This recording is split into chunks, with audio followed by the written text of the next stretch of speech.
সংখ্যা বাড়াচ্ছে ভূমিকম্প। ঘন ঘন ভূমিকম্প, নতুন বছরের সংখ্যা বাড়াচ্ছে দেশ।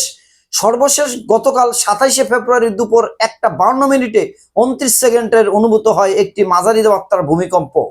27 দিনে 10 বার কাঁপলো দেশ। স্বচ্ছতার সঙ্গে ফ্যামিলি কার্ড বিতরণ। তথ্য ও সম্প্রচার জহিরুদ্দিন স্বপন বলেছেন, স্বজনপ্রীতি পরিহার করে স্বচ্ছতার সঙ্গে ফ্যামিলি কার্ড বিতরণ করতে হবে। এর ফলে প্রাকৃতিক সুবিধাভোগী সরকারি সহায়তা পাবেন। অর্থনীতি খুবই খারাপ অবস্থায় আছে বলে মন্তব্য করেছেন অর্থ পরিকল্পনা মন্ত্রী আমির খসরু মাহমুদ চৌধুরী। আইন শৃঙ্খলায় ফের উদ্যোগ। ত্রয়োদশ জাতীয় সংসদ নির্বাচনের পর থেকে রাজনৈতিক সহিংসতা সহ আইন শৃঙ্খলা পরিস্থিতি নিয়ে উদ্বেগ বাড়ছে। এরপর যতই সময় গেছে, খুনাখুনি, মব সৃষ্টি, গুলি, ছিনতাই, ডাকাতি, চাঁদাবাজি, অপহরণের মতো ঘটনা আলোচনায় আসছে। চাঁদাবাজদের অস্ত্রের মহড়া নিয়মিত ভাইরাল হচ্ছে সমাজ মাধ্যমে। নরসিংদীতে ধর্ষণের বিচার চাওয়ায় 15 বছর বয়সী এক কিশোরীকে বাবার কাছ থেকে অপহরণ করে হত্যার ঘটনা সহ বিভিন্ন রোমহর্ষক ঘটনা প্রভাব ফেলছে জনমনে।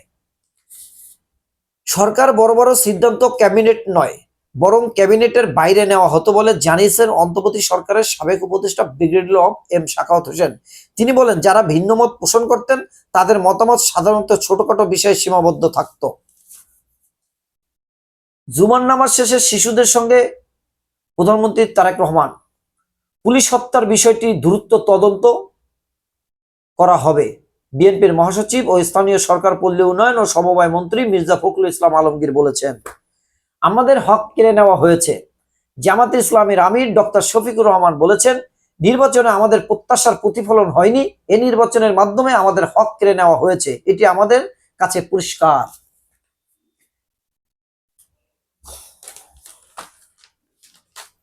অ্যাকশনে প্ল্যান করছে সরকার। পর্যালোচনা হবে যুক্তরাষ্ট্রের বাণিজ্য চুক্তি। যুক্তরাজ্য ইউ এর সঙ্গে আলোচনার উদ্বেগ। রাজপথে থাকা নারীরা পাবেন অগ্রাধিকার। বিএনপিতে আলোচনায় সংরক্ষিত আসন। ইফতারির পর গ্রিল কেটে চুরি। রাজধানীর মোহাম্মদপুরে একটি বাসার 4র্থ তলায় গ্রিল কেটে চুরির ঘটনা ঘটেছে। বৃহস্পতিবার ইফতারের পর মোহাম্মদিয়া হাউজিং এর 3 নম্বর রোডের নার্গিস ভিলা নামের ভাষায় এ ঘটনা ঘটে। চাঁদার দাবিতে বিয়ে বাড়িতে কিশোর গ্যাংয়ের হামলা, আহত 3। চাঁদপুর প্রতিনিধি। চাঁদপুরের মতলব উত্তর উপজেলায় একটি বিয়ের অনুষ্ঠানের চাঁদা দাবিকে কেন্দ্র করে হামলা চালিয়েছে কিশোর গ্যাং। এতে বরের বাবার চাচা সহ অন্তত 3 জন আহত হয়েছে। পদ্মা মেঘনায় 2 মাস মাছ ধরা নিষেধ। ইলিশের উৎপাদন বৃদ্ধি ও ঝাটকা সংরক্ষণের লক্ষ্যে মার্চ এপ্রিল 2 মাস চাঁদপুরে পদ্মা মেঘনা নদীতে ইলিশ সহ সব ধরনের মাছ ধরা নিষিদ্ধ ঘোষণা করেছে সরকার। ওআইসির বৈঠকে ইসরায়েলের ফিলিস্তিনি ভূখণ্ড দখলের নিন্দা বাংলাদেশের। খুলনায় যুবদল নেতাকে কুপিয়ে হত্যা, টেন্ডার নিয়ে কথা কাটাকাটি। ঢাকা মহানগরীর যানজট নিরসনের ত্রিমুখী উদ্যোগ। টিসিবি ট্রাকের পেছনে দীর্ঘ লাইন। এই ছিল পত্রিকার শিরোনাম। আসসালামু আলাইকুম।